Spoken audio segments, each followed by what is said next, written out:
jo rënim, por rindërtim. Feja jonë shpeshherë akuzohet se ka ardhur për ta mohuar komplet trashëgiminë njerëzore. Në fakt, Islami ka një qëllim tjetër. Të riparojë atë që është prishur dhe të forcojë atë që është e drejtë, me një kriter, duke u bazuar tek natyra e pastër njerëzore. Shiqoni çfarë thot pejgamberi alayhis salam. Unë jam i dërguar për t'i plotësuar virtytet e larta morale. Jam i dërguar për t'i plotësuar.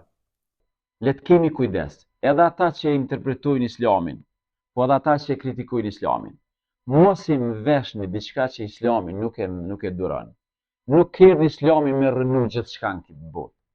Islami është një udhëzues për jetën që nuk e mohon trashëgiminë njerëzore. Vetëm qëllimin e ka me përmirësu dhe me pastru sa të është e mundur. Mesazhi përfundimtar i Islamit është rikthimi te vetja e shëndosh, te morali dhe te vlerat që janë universale për çdo njeri në këtë botë. Pavarësisht në çfarë shoqënie jetojmë dhe pavarësisht në çfarë rrethonash dhe me çfarë njerëzish kemi të bëjmë. Prandaj, edhe ata që dojnë Islamin duhet të kenë kujdes kur e interpretojnë Islamin. Mos ta ofrojnë si një fe që thjesht fillon gjithçka prej zerës.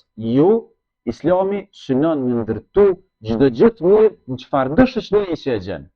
Dhe ata të cilët, si më thon, kanë vrejtje dhe nuk e duan Islamin, le të jenë objektiv dhe le ta shohin se Islami është një fe globale, por nuk e synon globalizmin. Islami nuk synon me kriju një uniform, një kulturë për gjithë.